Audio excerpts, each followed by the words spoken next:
एक राज्य की राजकुमारी चित्रा की सुंदरता के चर्चे कई राज्य दूर गांव में थे।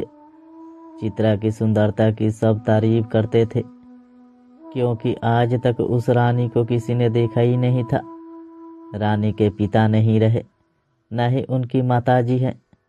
पिता की मृत्यु के बाद वो ही अपने राज्य को संभाल रही थी। वो रोज एक सभा लगाती थी और उस सभा में सिर्फ उसे देखने के लिए दूर दराज के गांव से कई लोग आते थे। कई राजकुमार और राजा भी चित्रा को देखने आते थे। रानी की सभा रोज एक खुले मैदान में लगती थी। राजा और राजकुमार ना सिर्फ उसे देखने आते थे, बल्कि उसके लिए कई राजा में युद्ध भी हो गया। भरी सभा में रानी एक बड़े पर्दे के पीछे बैठी रहती थी।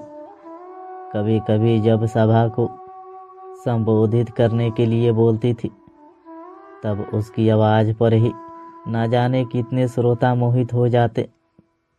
रानी बहुत चतुर थी। अपने राज्य पर आक्रमण ना हो जाए और कोई उसे पाने के लिए सभा में ही उसे उठा ना ले जाए, इसलिए रानी ने पहले ही सभा में ये घोषणा करवा दी थी कि वो अपने शयन कक्ष में ही बिना पर्दे के रहती है। उसके शयन कक्ष में अगर कोई अकेला आकर रानी को देख लेगा तो वो रानी उसी से विवाह कर लेगी। अगर ऐसा ना करके वो सेना लेकर हमें जीतने आया तो समझा जाएगा कि वो कायर है। रानी की चतुराई के कारण कोई भी उसके राज्य पर हमला नहीं करता था। रानी का शयन कक्ष किसी मधुमक्खी के छत्ते से कम नहीं था। कोई भी रानी तक अभी पहुंच ही नहीं पाया था। हर रात कई राजकुमार और साधारण व्यक्ति कोशिश किया करते थे, लेकिन अगले दिन उनकी देह में प्राण नहीं बचते थे। कोई भी रानी के शयन कक्ष तक जाने वाले चक्रव्यूह को भेद नहीं पाया था। और महल में रानी का कक्ष कहाँ है, किसी को आज तक पता भी नहीं चला था। रानी के सैकड़ों पहरेदारों की नज़र से कोई भी नहीं बच पाया था। बस रानी की सुंदरता सबकी कल्पना में ही थी।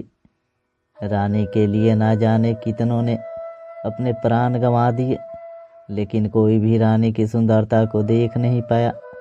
उसी राज्य में एक युवक था जिसका नाम था सरस।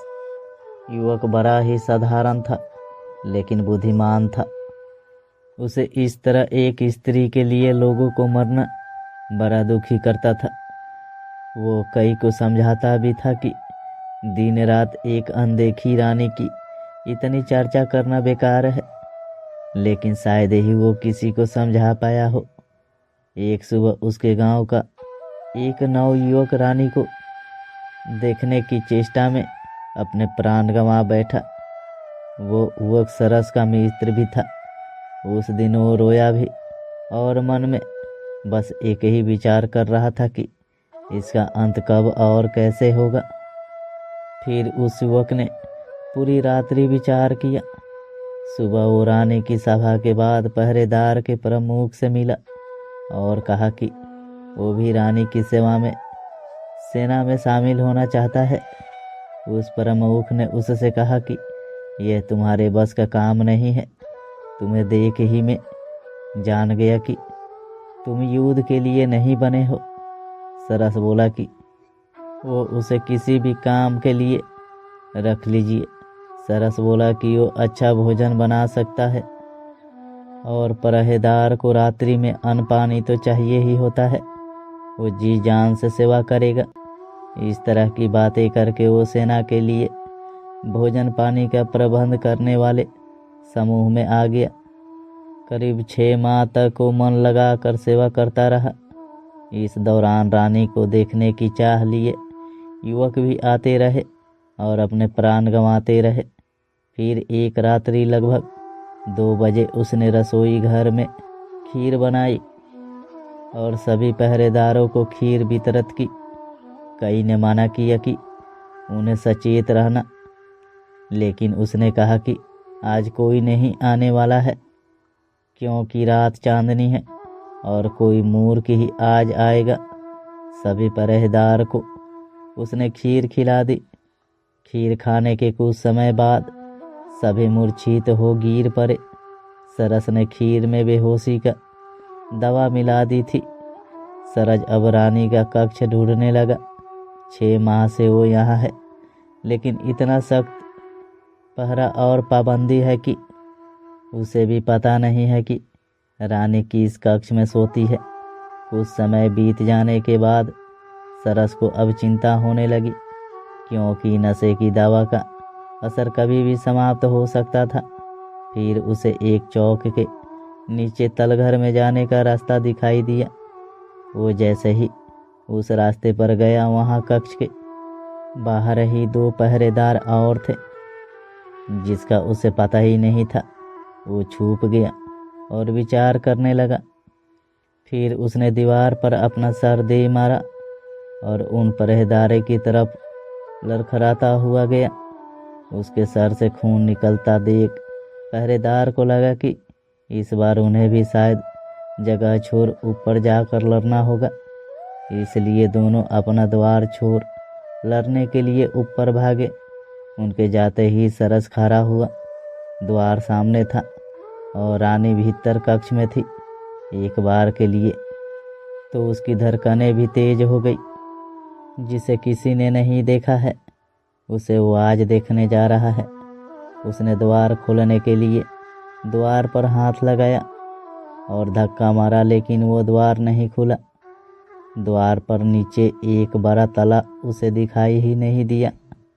उसने सोचा कि अब उसकी जान गई, क्योंकि कुछ समय में पहरेदार होश में आ जाएंगे और वो पकड़ा जाएगा। उसने कैसे सोच लिया कि जिस रानी के लिए इतने पहरेदार लगे, उसके द्वार पर कोई ताला नहीं होगा। लेकिन फिर उसकी आंखें चमक उठी, क्योंकि पहरेदार की चाबी उनके भागते वक्त वहीं गिर गई थी। अब उसने बिल्कुल भी देर नहीं की और चाबी लेकर द्वार खोल दिया। कक्ष के भीतर आकर उसने द्वार जल्दी से बंद किया और फिर ताला लगा लिया। अब उसने पहले एक गहरी सांस ली, फिर आंखें खोली तो उसे दिखाई दिया एक आलीशान कक्ष, सुगंधित पुष्प भांति। वो कक्ष सुगंध दे रहा था, लेकिन कक्ष में प्रकाश कम था। वो रानी के बिस्तर के पास गया। उसके कदमों की सरसराहट से रानी की नींद खुल गई और वो घबराकर उठकर बैठ गई। रानी के कक्ष में पहली बार कोई आया था। रानी ने पहले अपने चेहरे पर पर्दा किया, फिर लड़खड़ाते शब्दों से पूछा, कौन है? सरस बोला, अभी तक तो साधारण हूँ, लेकिन आपका मुख देखने के बाद हो सकता है कि साधारण ना रहूं। रानी घबरा कर खड़ी हो गई। सारस बोला कि अब ये पर्दा क्यों? अब तो मैं इस शयन कक्ष तक आ गया। अब तो मुझे वो चेहरा दिखा दीजिए जिसने ना जाने कितने की जान ले ली। अब तो प्रकाश में आ जाइए। रानी ने अपना पर्दा हटाया और प्रकाश में आई। युवक सरस ने देखा और चौंक गया, क्योंकि लोगों के द्वारा रानी की जिस तरह की कल्पना की जा रही थी, रानी उसके बिल्कुल विपरीत थी। रानी का रंग साफ नहीं था और ना ही चेहरे पर आभा थी। युवक उसे देखकर हंसा और कहा कि अच्छा, इसलिए आप अपना चेहरा छिपाए बैठी थी, क्योंकि तुम्हें लगता है कि यह दिखाने योग्य नहीं है। रानी अब सर नीचे कर चुपचाप युवक की बात सुन रही है। फिर रानी कहती है, स्त्री सुंदर ना हो तो कौन ब्याह करता है? क्या तुम अब मुझे देखने के बाद मुझसे विवाह करोगे? तुम पुरुष किस तरह की स्त्री चाहते हो मुझे पता है। जरा सोचो, एक अकेली स्त्री, वो भी अगर सुंदर ना हो तो कैसे और कब तक अपने राज्य को बचा पाती? यह मेरी चतुराई है कि मैं अभी तक रानी हूँ, किसी के अधीन नहीं हूँ। सरस बोला, तुम्हारी चतुराई ने ना जाने कितने प्राण लिए, तुम्हें पता है? रानी बोली, प्राण मैंने नहीं, उनकी सुंदर स्त्री की चाह ने लिया। तुम बताओ, अगर तुम पहले ही जानते कि मैं सुंदर नहीं हूँ तो क्या अपने प्राण की बाजी लगाकर यहाँ तक आते। तुम मुझसे विवाह करो, अपनी पत्नी की सुंदरता का भ्रम इसी तरह लोगों में बनाए रखो। तुम्हारा अभिमान बढ़ेगा कि जिसे कोई नहीं पा सका उसे तुमने पा लिया। सरस कुछ सोचने लगा। उसे सोचता देख रानी ने कहा कि तुम यहाँ से जीवित नहीं जा सकते। तुम्हें वही करना होगा जो मैं कह रही हूँ। सरस मुस्कुराते हुए बोला, हाँ, मैं तुमसे विवाह जरूर करूँगा। रानी उसकी बात सुनकर खुश हुई, लेकिन उसकी खुशी ज़्यादा देर की नहीं रही। सरस ने एक कपड़ा निकाला और रानी के मुंह पर रख दिया। रानी बेहोश हो गई। सरस रानी को उठाकर महल के गुप्त द्वार से होता हुआ पास ही की अपने घर ले गया और वहां ले जाकर उसे बांध दिया। सरस जल्दी से फिर अपने घर से राजमहल में आया। कुछ पहरेदारों को होश आ गया था। वो भी उनसे बचता हुआ लड़खड़ाता हुआ उनके पास गया। उनसे ऐसा दिखाया कि ये एक बहुत बड़ी योजना थी। खीर में किसी ने कुछ मिला दिया था जिससे हम सभी बेसुध होकर गिर पड़े।